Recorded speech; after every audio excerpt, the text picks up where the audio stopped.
അസ്സലാമലൈക്കും dear friends. ഇന്നത്തെ നമ്മുടെ റെസിപ്പി അരിയും ഉഴുന്നും കുതിർക്കാതെ അരയ്ക്കാതെ മാവ് പുളിപ്പിക്കാൻ വെക്കാതെ ബാക്കി വരുന്ന ചോറ് വെച്ചിട്ട് വെറും 10 മിനിറ്റിൽ പഞ്ഞി പോലെ സോഫ്റ്റായ നാടൻ രീതിയിലുള്ള ഇഡ്ഡലിയാണ്. ഇതിനോടൊപ്പം തന്നെ പച്ചക്കറി ഒന്നും ഇല്ലാതെ വളരെ എളുപ്പത്തിൽ രുചി വ്യത്യാസമില്ലാതെ തനി നാടൻ രീതിയിലുള്ള സാമ്പാറും കൂടി കാണിക്കുന്നുണ്ട്. നമ്മുടെ ഈ വീഡിയോ കണ്ടുകൊണ്ടിരിക്കുന്ന സമയത്ത് നിങ്ങൾക്ക് ഇഷ്ടപ്പെടുകയാണെങ്കിൽ ഒന്ന് ലൈക്ക് ചെയ്തേക്കണേ. അതുപോലെ തന്നെ നമ്മുടെ ഈ ചാനൽ ആദ്യമായിട്ട് കാണുന്നവരും ഇതുവരെയും സബ്സ്ക്രൈബ് ചെയ്യാത്തവരും പ്ലീസ് ഒന്ന് സബ്സ്ക്രൈബ് ചെയ്തേക്കണേ. ഞാനിടുന്ന വീഡിയോസ് ഉടനടി കിട്ടുന്നതിനായി സബ്സ്ക്രൈബ് ബട്ടന്റെ തൊട്ടടുത്ത് കാണുന്ന ബെല്ലൈക്കൺ കൂടി ക്ലിക്ക് ചെയ്തിട്ട് ഓൾ എന്ന ഓപ്ഷൻ എനേബിൾ ചെയ്യാനും മറക്കല്ലേ.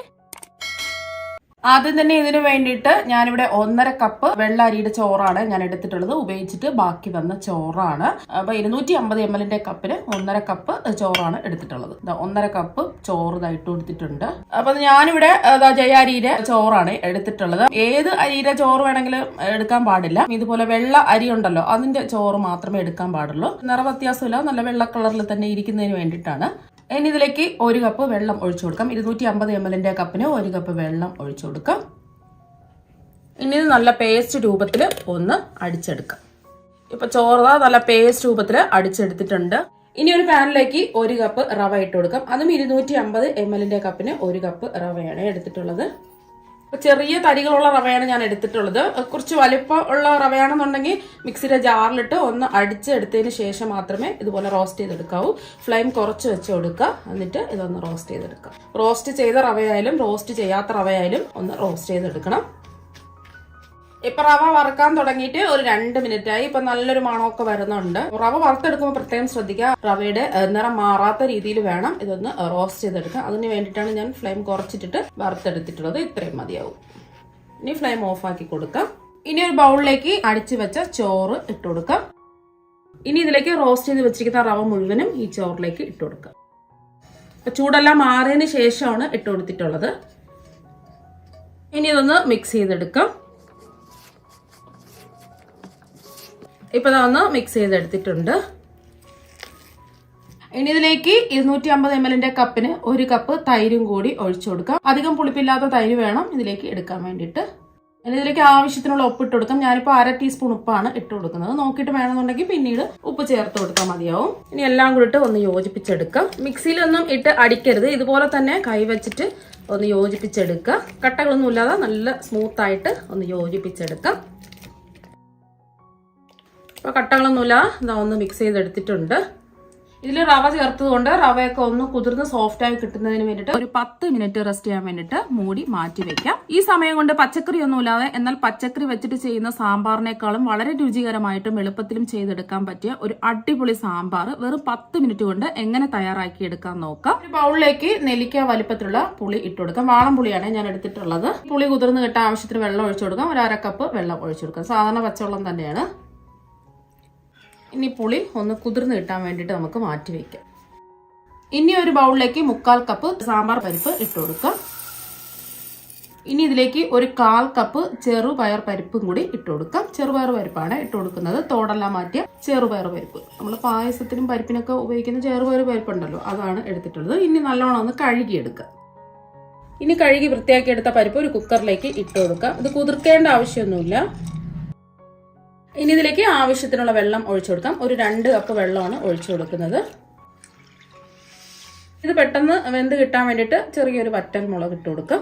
1 ടീസ്പൂൺ വെളിച്ചെണ്ണ കൂടി ഒഴിച്ചു കൊടുക്കാം. ഈ വറ്റൽ മുളകും വെളിച്ചെണ്ണയും കൂടെ ഒഴിച്ചു കൊടുക്കുമ്പോൾ പെട്ടെന്ന് തന്നെ ഇത് വെന്ത് കിട്ടും. ഒന്ന് മിക്സ് ചെയ്ത് കൊടുക്കാം. ഞാൻ ഫ്ലെയിം ഓണാക്കി കൊടുത്തിട്ടുണ്ട്. ഇനി കുക്കർ മൂടി വെച്ച് ഇതൊന്ന് വേവിച്ചെടുക്കാം. ഇപ്പോൾ ഒരു 2 വിസിൽ കേട്ടിട്ടുണ്ട്. ഇപ്പൊ ഞാൻ ഫ്ലെയിം ഓഫ് ആക്കി. ഇനി ഇതിന്റെ ആവി പോകുന്നതിന് വേണ്ടിയിട്ട് ഇത് മാറ്റി വയ്ക്കാം. ഇനി ചൂടായി കിടക്കുന്ന ഒരു പാനിലേക്ക് 1 ടേബിൾ സ്പൂൺ വെളിച്ചെണ്ണ ഒഴിച്ചു കൊടുക്കാം. ഇനി ഇതിലേക്ക് ചേർത്ത് കൊടുക്കുന്നത് ഏകദേശം ഒരു 1/2 കിലോളം ഉള്ള ചെറിയ ഉള്ളി തൊലിയെല്ലാം കളഞ്ഞതിന് ശേഷം കഴുകി വൃത്തിയാക്കി എടുത്തിട്ടുള്ളതാണ്. ഒന്ന് ഇളക്കി കൊടുക്കാം. ഫ്ലെയിം കുറച്ച് വെച്ച് കൊടുക്കാം. മീഡിയം ഫ്ലെയിം വെച്ച് കൊടുക്കാം. ഏകദേശം ഒരു 1/2 കിലോ ഉള്ളി ഉണ്ടാവും. ഇപ്പൊ കപ്പിന്റെ അളവാണെന്നുണ്ടെങ്കിൽ ഒരു 3 കപ്പ് ഉള്ളിയാണ് ഞാൻ എടുത്തിട്ടുള്ളത്. 250 ml കപ്പിന് 3 കപ്പ് ഉള്ളി. നിങ്ങൾക്ക് ഇതിന് പകരം സവാള വേണമെങ്കിലും എടുക്കാവുന്നതാണ്. ചെറിയ ഉള്ളിയിൽ ചെയ്യുമ്പോഴാണ് ഇതിന് പ്രത്യേക ഒരു ടേസ്റ്റ് കിട്ടുന്നത്. ഇനി ചെറുതായിട്ട് കട്ട് ചെയ്തെടുത്ത് 2 പച്ചമുളകും കൂടി ഇട്ട് കൊടുക്കാം. അധികം എരിവൊന്നും ഇല്ലാത്ത പച്ചമുളകാണ് ഞാൻ എടുത്തിട്ടുള്ളത്. ഒന്ന് ഇളക്കി കൊടുക്കാം. 1 മിനിറ്റ് ഒന്ന് ഇളക്കി കൊടുത്തിട്ടുണ്ട്. ഇനി മൂടി വെച്ച് ഈ ഉള്ളി ഒന്ന് വാട്ടിയെടുക്കാം. ഒന്ന് വാടി വന്നാൽ മാത്രം മതിയാവും. ഇടയ്ക്ക് ഒന്ന് ഇളക്കി കൊടുക്കാം.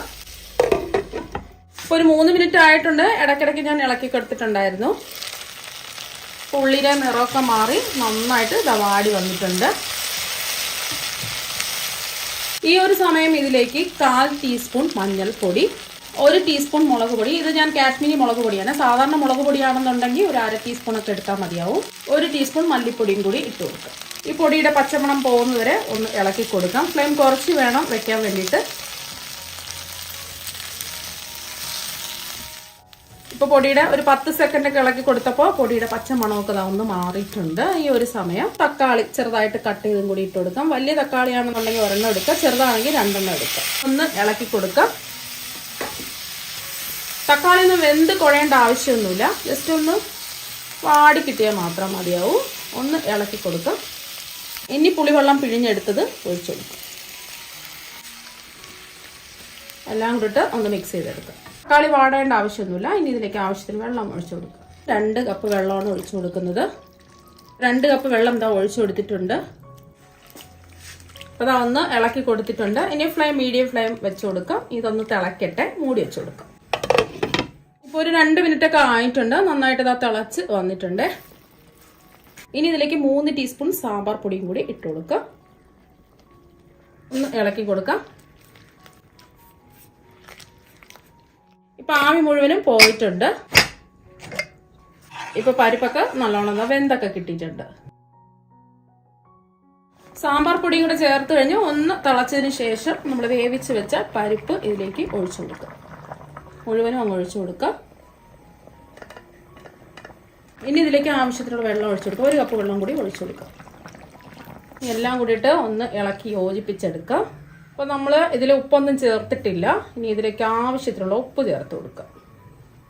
ഒരു 3/4 ടീസ്പൂൺ ഉപ്പാണ് ചേർത്ത് കൊടുക്കുന്നത്. വേണമെന്നുണ്ടെങ്കിൽ നോക്കിയിട്ട് പിന്നീട് ആവശ്യമുണ്ടെന്നുണ്ടെങ്കിൽ ഉപ്പ് ചേർത്ത് കൊടുക്കാം. ഇനി 1 ടീസ്പൂൺ ശർക്കര ചീകി എടുത്തതും കൂടി ഇട്ട് കൊടുക്കാം. ആ എരിയും പുളിയും എല്ലാം കൂടിയിട്ട് നല്ലൊരു ടേസ്റ്റ് കിട്ടുന്നതിന് വേണ്ടിയിട്ടാണ് ശർക്കര ചേർത്ത് കൊടുത്തിട്ടുള്ളത്. എല്ലാം ഒന്ന് യോജിപ്പിച്ചെടുക്കാം. ഈ സമയത്ത് ഉപ്പൊക്കെ ഉണ്ടോ എന്നൊന്ന് ചെക്ക് ചെയ്ത് നോക്കാം. ആവശ്യമെങ്കിലും ഉപ്പ് ചേർത്ത് കൊടുക്കാം. ഇപ്പോൾ ഒന്ന് തിളച്ച് വന്നിട്ടുണ്ട്. ഇനി ഒന്നും ചെയ്യേണ്ട ആവശ്യമൊന്നുമില്ല. ഓൾറെഡി എല്ലാം വെന്തിട്ടുള്ളതാണല്ലോ. ചെറിയൊരു കട്ടിക്കാണിരിക്കുന്നത്. അപ്പോൾ നിങ്ങൾക്ക് നല്ല ലൂസ് പരുവത്തിലാണ് വേണ്ടെന്നുണ്ടെങ്കിൽ ആവശ്യത്തിന് വെള്ളം ഒഴിച്ചു കൊടുക്കാം. ഈ ഒരു കട്ടിക്കാണ് എനിക്ക് കിട്ടിയിട്ടുള്ളത്. ഇത് ചൂടൊക്കെ മാറി കഴിയുമ്പോൾ കുറച്ചും കൂടെ ഒന്ന് കട്ടിയാവും. അപ്പോൾ അതിനനുസരിച്ച് വേണം. നിങ്ങൾക്ക് ഇത്രയും കട്ടി മതിയെന്നുണ്ടെങ്കിൽ ഇത്രയും വെള്ളം ഒഴിച്ചാൽ മതിയാവും. കുറച്ചും കൂടെ ലൂസ് പരുവത്തിലാണ് നിങ്ങൾക്ക് വേണ്ടതെന്നുണ്ടെങ്കിൽ ഒരു 1/2 കപ്പ് മുതൽ 1 കപ്പ് വരെ വെള്ളം ഒഴിച്ചു കൊടുക്കാം. ഞാനിപ്പോൾ വെള്ളമൊന്നും ഒഴിക്കുന്നില്ല. ഈ ഒരു കട്ടിക്കാണ് എടുക്കുന്നത്. ഇനി ഒരു പാനിലേക്ക് 1 ടേബിൾ സ്പൂൺ വെളിച്ചെണ്ണ ഒഴിച്ചു കൊടുക്കാം. വെളിച്ചെണ്ണ തന്നെ ഒഴിച്ചു കൊടുക്കാം. എന്നാൽ മാത്രമേ നാടൻ ഫ്ലേവർ ഒക്കെ ഇതിന് കിട്ടുള്ളൂ. ഇനി ചൂടായി കിടക്കുന്ന എണ്ണയിലേക്ക് 1/2 ടീസ്പൂൺ കടുക് ഇട്ട് കൊടുക്കാം. കടുക് ഒന്ന് പൊട്ടട്ടെ. കടുകെല്ലാം ഒന്ന് പൊട്ടിയതിന് ശേഷം ഒരു 1/4 ടീസ്പൂൺ ഉലുവയും കൂടി ഇട്ട് കൊടുക്കാം. 1/4 ടീസ്പൂൺ മാത്രമേ ഇട്ട് കൊടുക്കാവൂ. ഒന്ന് ഇളക്കി കൊടുത്തതിന് ശേഷം 3 വറ്റൽമുളക് ചെറുതായിട്ട് കട്ട് ചെയ്തും കൂടി ഇട്ട് കൊടുക്കാം. അതുപോലെ തന്നെ ഇതിലേക്ക് കുറച്ച് കറിവേപ്പിലയും കൂടി ഇട്ട് കൊടുക്കാം. 2 നുള്ള് കായപ്പൊടിയും കൂടി ഇട്ട് കൊടുക്കാം. ഒന്ന് ഇളക്കി കൊടുത്തതിന് ശേഷം ഫ്ലെയിം ഓഫ് ആക്കി കൊടുക്കാം. താളിച്ചത് മുഴുവൻ ഇതിലേക്ക് ഒഴിച്ചു കൊടുക്കാം.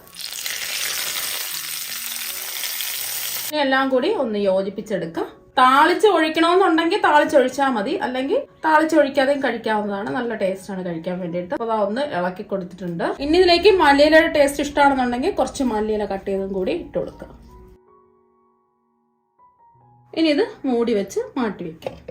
ഇപ്പൊ ഇത് റെസ്റ്റ് ചെയ്യാൻ വെച്ചിട്ട് ഒരു 10 മിനിറ്റ് കഴിഞ്ഞിട്ടുണ്ട്. ഒന്ന് യോജിപ്പിച്ചെടുക്കാം. കുറച്ച് കട്ടിക്കാണ്ടിരിക്കുന്നത്. റവയെല്ലാം എന്താ ഒന്ന് കുതിർന്ന് കിട്ടിയിട്ടുണ്ട്. കണ്ടില്ലേ, ഇപ്പോൾ കുറച്ച് കട്ടിക്കാണിരിക്കുന്നത്. ഇനി ഇതിലേക്ക് ഒരു 1/4 കപ്പ് വെള്ളം കൂടി ഒഴിച്ചു കൊടുക്കാം. എല്ലാം കൂടിയിട്ട് ഒന്ന് യോജിപ്പിച്ചെടുക്കാം. ഇപ്പോൾ ഒന്ന് മിക്സ് ചെയ്തെടുത്തിട്ടുണ്ട്. ഇനി ഇതിലേക്ക് നമ്മൾ ചേർത്ത് കൊടുക്കുന്നത് ENO ഫ്രൂട്ട് സോൾട്ട് ആണ്. ഒരു 1/2 ടീസ്പൂൺ ചേർത്ത് കൊടുക്കാം. കൂടുതലൊന്നും ചേർക്കേണ്ട, 1/2 ടീസ്പൂണാണ്. വയറിൽ ഗ്യാസ് ഒക്കെ വരുമ്പോൾ ഉപയോഗിക്കുന്ന സംഭവമാണ്. ഇതെല്ലാം ഷോപ്പുകളിൽ വാങ്ങാൻ കിട്ടും. ഇതിൽ ബേക്കിംഗ് പൗഡറോ ബേക്കിംഗ് സോഡ ഒന്നും അല്ല ചേർക്കുന്നത്. ഇനി ഇതിലേക്ക് ഒരു 2 ടേബിൾ സ്പൂൺ വെള്ളവും കൂടി ഒഴിച്ചു കൊടുക്കാം. ഒന്ന് മിക്സ് ചെയ്തെടുക്കാം. ENO ഫ്രൂട്ട് സോൾട്ട് പേടിക്കേണ്ട ആവശ്യമൊന്നുമില്ല. നമ്മൾ ഗ്യാസിനൊക്കെ വെള്ളത്തിലിട്ട് കുടിക്കുന്ന സംഭവമാണ്. എല്ലാ ഷോപ്പുകളിലും വാങ്ങാൻ കിട്ടും. ഒരു 2 മിനിറ്റെങ്കിലും ഒന്ന് നല്ലതുപോലെ ഒന്ന് യോജിപ്പിച്ചെടുക്കാം. ഇപ്പോൾ 2 മിനിറ്റ് ഒന്ന് ഇളക്കി യോജിപ്പിച്ചെടുത്തിട്ടുണ്ട്. നമ്മുടെ ബാറ്റർ നല്ല സോഫ്റ്റായി. ഈ ഒരു രീതിക്ക് വേണം കിട്ടാൻ വേണ്ടിയിട്ട്. ഇപ്പം നമ്മുടെ ബാറ്റർ ഇതാ ഇവിടെ റെഡി ആയിട്ടുണ്ട്. ഞാനിവിടെ ഒരു ഇഡ്ഡലി ചെമ്പില് 3 കപ്പ് വെള്ളം തിളപ്പിക്കാൻ വെച്ചിട്ടുണ്ട്. ഇപ്പം എന്താ വെള്ളം തിളച്ചു വരാറായി. ഇതിലേക്ക് ഇഡ്ഡലി തട്ട് വെച്ചു കൊടുക്കാം. ഇനി ഇഡ്ഡലി തട്ടിന്റെ എല്ലാ കുഴികളിലും കുറച്ച് വെളിച്ചെണ്ണ ഒന്ന് ബ്രഷ് ചെയ്ത് കൊടുക്കാം. ഇതിന്റെ തട്ടൊന്ന് ചൂടാതിന് ശേഷം നമ്മുടെ ബാറ്റർ കുറച്ച് വീതം ഒഴിച്ചു കൊടുക്കാം.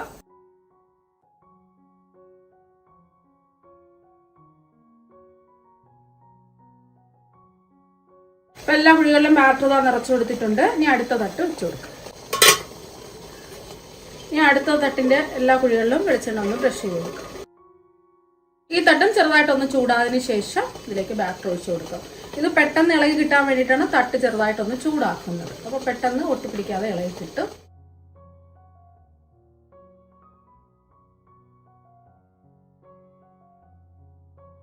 ഇനി മൂടി വെച്ച് മീഡിയം ഫ്ലെയിമിലിട്ടിട്ട് ഇതൊന്ന് ആവിയേറ്റി വേവിച്ചെടുക്കാം. ഒരു 12 മിനിറ്റ് ആയിട്ടുണ്ട്. ഇനി ഫ്ലെയിം ഓഫ് ആക്കാം. ഇനി ഇഡ്ഡലി ചെമ്പിൽ നിന്ന് ഇഡ്ഡലി തട്ട് എടുത്തു മാറ്റാം. ഇനി കുറച്ച് ചൂട് മാറാൻ വേണ്ടിയിട്ട് മാറ്റി വെക്കാം. ഇപ്പൊ ഇഡ്ഡലിയുടെ ചൂടൊക്കെ ഒന്ന് മാറിയിട്ടുണ്ട്. ഇനി ഇഡ്ഡലി തട്ടിൽ നിന്നും ഇഡ്ഡലി ഒരു സ്പൂൺ വെച്ചോ സ്പാച്ചിൽ വെച്ചോ മെല്ലെ ഒന്ന് ഇളക്കിയെടുക്കാം. ഇപ്പൊ തട്ടിലൊന്നും ഒട്ടിപ്പിടിക്കാതെ നല്ല സ്മൂത്ത് ആയിട്ട് ഇളകി കിട്ടിയിട്ടുണ്ട്. നല്ല വെള്ള കളറിൽ പഞ്ഞു പോലെ സോഫ്റ്റ് ആയ ഇഡ്ഡലി ഇവിടെ റെഡി ആയിട്ടുണ്ട്. നമ്മളിത് ബസ്മതി റൈസിൽ ചെയ്യണമെന്നുണ്ടെങ്കിൽ കുറച്ചും കൂടെ നല്ല വെള്ള കളറിൽ ഇഡ്ഡലി കിട്ടും. ഇപ്പൊ കണ്ടില്ല നല്ല സോഫ്റ്റ് ആണ്. സാധാരണ നമ്മൾ കഴിക്കുന്ന ഇഡ്ഡലിയെക്കാളും കുറച്ചും കൂടെ ടേസ്റ്റും സോഫ്റ്റും ആണ് ഈ ഇഡ്ഡലിക്ക്. അരിയും ഉഴുന്നും കുതിർക്ക ഇടാൻ മറന്നുപോയ സമയത്തും അതുപോലെ തന്നെ മടി പിടിച്ചിരിക്കുന്ന സമയത്തും ഒക്കെ ബാക്കി വന്ന ചോറ് വെച്ചിട്ട് ചെയ്ത് നോക്കാൻ പറ്റിയ ഒരു ഇഡ്ഡലിയാണത്. ഇനി ഒരു ഇഡ്ഡലി മുറിച്ചും കൂടി കാണിച്ചു തരാം. ഇപ്പൊ കണ്ടില്ലേ എത്രമാത്രം സോഫ്റ്റ് ആണെന്നുള്ളത്. അപ്പൊ നിങ്ങൾ ബാക്കി വന്ന ചോറ് വെച്ചിട്ടുള്ള ഇഡ്ഡലിയും അതുപോലെ തന്നെ പച്ചക്കറിയൊന്നും ഇല്ലാത്ത സാമ്പാറും ഇതുപോലെ ഒന്ന് ട്രൈ ചെയ്ത് നോക്കാം. തീർച്ചയായും നിങ്ങൾക്ക് എല്ലാവർക്കും ഇഷ്ടപ്പെടും. അപ്പൊ നമുക്ക് മറ്റൊരു വെറൈറ്റി ഡിഷുമായിട്ട് വീണ്ടും കാണാം. താങ്ക്